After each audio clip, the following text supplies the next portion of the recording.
Вот у нас идет покраска камина. Блогер не смог приехать. Главный. Пришлось снимать на телефон. Прошлись, прогрунтовали. Светлые места покрасили светло-коричневым цветом, кору темно-коричневым. После светло-коричневого прошлись желтым. И сейчас еще бежевым будем. Вот таким цветом поверх красить. Вот так.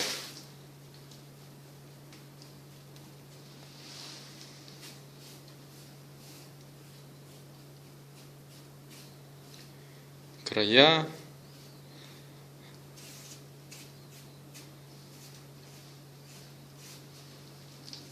Примерно так. Высветляется, где нужно.